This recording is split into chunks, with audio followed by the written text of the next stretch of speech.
বাংলাদেশের অন্তর্বর্তী সরকারের পক্ষ থেকে ছাত্র সমন্বয়কদের একটা তৎপরতা লক্ষণীয়, সেটা হচ্ছে একটা দল প্রতিষ্ঠা করার, ইনসাফ প্রতিষ্ঠা বা ইনসাফ, জাতীয় ইনসাফ কিছু একটা ছিল না, তারপরে আবার নাগরিক কমিটি ছিল। সো এদেরকে রাজনৈতিক দল হিসেবে প্রতিষ্ঠা করার একটা চেষ্টা সরকারের নানা মহল থেকে ছিল, অনেক দিন ধরে ছিল।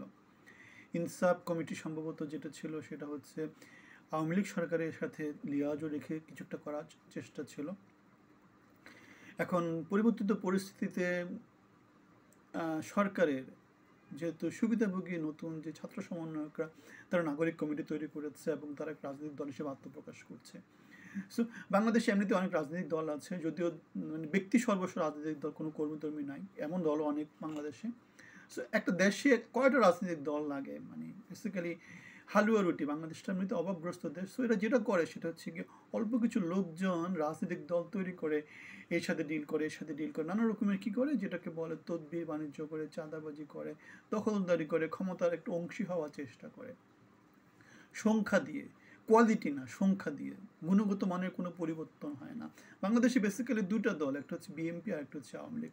এখন বাকি যারা আছে সবাই ইদার আওয়ামী লীগকে সার্ভ করবে, নয়তো বিএনপিকে সার্ভ করবে, এছাড়া অন্য কিছু হবে না। এখন পরিবর্তিত পরিস্থিতিতে যেটা হবে সেটা হচ্ছে, যেহেতু আওয়ামী লীগ যদি ইলেকশন না করে, আওয়ামী লীগ কাউকে সার্ভ করবে, সেটা বিএনপিকে না, হতেও পারে বিএনপিকে সার্ভ করবে, অথবা জামাতকে সার্ভ করবে, অথবা জাতীয় পার্টিকে সার্ভ করবে, এবং ক্ষমতার কাছাকাছি আওয়ামী লীগ থাকবে, যেহেতু আওয়ামী লীগের জনসমর্থন আছে। এখন আমরা দেখেছি যে বৈষম্য বিরোধী ছাত্র আন্দোলনের ব্যানারে যে এই জাতীয় নাগরিক কমিটি যারা আসছে, তাদের সমর্থন মাত্র 2%। একটা জাতীয় রাজনৈতিক দল তৈরি করার কত চেষ্টা! তাহলে এটা বেসিক্যালি ছাত্ররা তো, যারা যারা ছাত্র আন্দোলনে অংশগ্রহণ করেছিল, তারা কিন্তু শিক্ষায় ফিরে গেছে, স্কুল কলেজে ফিরে গেছে। তাহলে এর পিছনে কারা ইন্ধন দিচ্ছে? বেসিক্যালি অল্প কয়েকজন, যে হাসনাত আবদুল্লাহ, কে আছে না, তারপরে সার্জিস আলম, এরা ওই ক্ষমতার হালুয়া রুটি খাওয়ার ধান্দায় আছে, অন্য কিছু না, অন্য কিছু না। আর কে কার কতটুকু ফায়দা, পড়াশোনা না করে এটা করছে, সারা মানে ইউনিভার্সিটিতে ছিল, রাজনীতি করছে, পড়াশোনা করেনি, কিছু একটা করেনি, ডেফিনেটলি ক্রেডেন্সিয়াল খুব একটা ভালো হওয়ার কথা না, ঠিক আছে, মেধাবী, হ্যাঁ অনেক মেধাবী, ঠিক আছে। সো ছাত্ররা স্কুল কলেজে ফিরে গেছে, তাদের কার্যক্রমে ফিরে গেছে। এরা যারা আছে রাজনীতি নিয়ে রাজনীতি খেলছে, এরা দেখছে যে আরে বাবা, আমি তো বাংলাদেশ চালাচ্ছি এখন।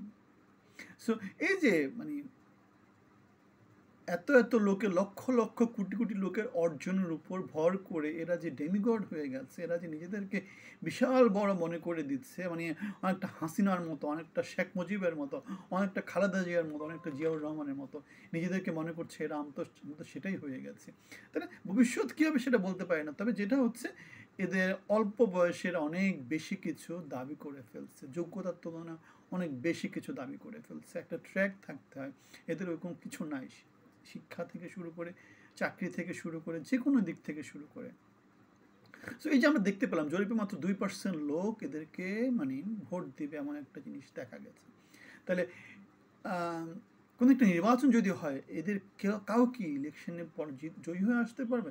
না, এদেরকে বিএনপি অথবা আওয়ামী লীগ অথবা জামাত কারো না কারো সমর্থন পেতে হবে, কারো না কারো নমিনেশন পেতে হবে, কারণ একটা দীর্ঘ লম্বা পথ লাগে, পথ ফাঁড়ি দিয়ে আসতে হয়। হ্যাঁ, যদি এরা কন্টিনিউ করতে থাকে অনেক বছর ধরে, জাতীয় লেভেলে যদি প্লে করার সুযোগ পায়, তাহলে একসময় হয়তো বা এরা উঠে আসবে। এরা হয়তো বা বিএনপি আওয়ামী লীগের মতো একটা দল হতে পারে, তখন বিএনপি বা আওয়ামী লীগের একটা দল হয়তো বাদ হয়ে যাবে। কিন্তু পৃথিবীর যে কোনো দেশে দুইটা দল থাকে, অন্য কোনো দলগুলোর কোনো কাউন্টে আসে না, ঠিক আছে। যেমন আমেরিকাতে কি আছে, রিপাবলিকান এবং ডেমোক্রেট, এর বাইরে আর কোনো দল কিন্তু কখনো উঠে আসবে না। ওরা হয়তো 5%, 10%, 2%, 1% জনসমর্থন পাবে।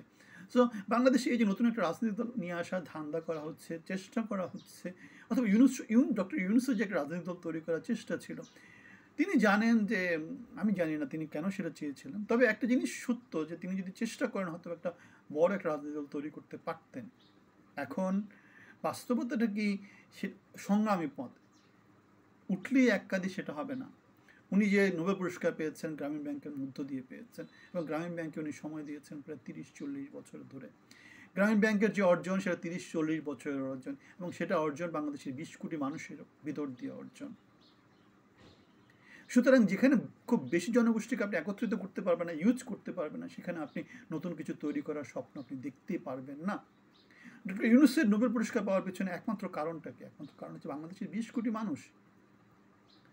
বাংলাদেশের 20 কোটি নিরীহ 20 কোটি মানুষের দরিদ্র ঘুচানোর যে চেষ্টা, সুদে হোক, এন্টারপ্রেনারশিপ হোক, যে কোনো কিছু হোক, সেটাকে তিনি ইউজ করেছেন। তিনি বিশাল রকমের টাকা পয়সা অ্যাকিউমুলেট করতে পেরেছেন, সেটাকে তিনি ইউজ করেছেন। এখন তিনি যদি রাজনৈতিক দল করতে চান, তাকে একই রকম করে বিশাল একটা জনগোষ্ঠীকে একত্রিত করতে হবে। কিন্তু যেহেতু তার এই যে আমি যে কথাটা বললাম, গ্রামীণ ব্যাংক, সুদী ব্যবসা, বাংলাদেশের জন্য কিছু করা, খুব বেশি পজিটিভ কিছু নাই, ঠিক আছে? মানে বাংলাদেশের জন্য নেগেটিভ।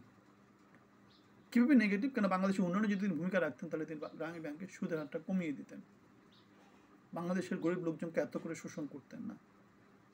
বাংলাদেশকে ইউজ করে তিনি বৈশ্বিক মণ্ডলে অনেক কিছু অর্জন করেছেন। সো এগুলো হচ্ছে বাস্তবতা। এই বাস্তবতাগুলো স্বীকার করতে হবে। এগুলোকে ঢাক গুড় করে রেখে দেওয়ার কোনো কারণ নাই। সো রাজনৈতিক দল, তাহলে নতুন একটা রাজনৈতিক দল তৈরি হলে যেটা হবে, অল্প কিছু লোকজন সেটাকে হয়তো পুঁজি করবে, যেমন এখন পুঁজি করছে হাসনাত, সার্জিস বা অল্প কিছু, আমি জানি না, বাকি সময় চিনেও না। সো এরা ঠিক মতো দাও মেরেছে না, বুলসআই, এরা হিট করেছে। সো সফলতা হচ্ছে এটা, যে অন্যের যে অর্জনগুলো সেগুলোকে চুরি করে নিতে হবে, অন্যকে স্বীকৃতি দেওয়া যাবে না। যেমন 17 বছর ধরে যে বিএনপি আন্দোলন করলো, সেটাকে স্বীকৃতি না দিয়ে এই অল্প কিছু সমন্বয়ক নিজেরা দাবি করে নিচ্ছে, যেটা আমরা করেছি। ডক্টর ইউনূস মাস্টার মাইন্ড বানিয়ে দিচ্ছেন তাদেরকে, ছাত্র সমন্বয়কদেরকে। সফলতা চুরি করে নেওয়া হচ্ছে, বিপ্লবকে চুরি করে নেওয়া হচ্ছে, একজনের অর্জনকে অন্যরা চুরি করে নিচ্ছে। কিন্তু বাংলাদেশের জনমানুষের কাছে যখন যাওয়া হবে, এই যে 2% মানুষ মাত্র সমর্থন দিচ্ছে, জনগণ তো দেখেছে 17 বছর কারা ফাইট করেছে। তো চুরি করা অত সহজ না, চুরি করা যাবে না, চুরি হবে না।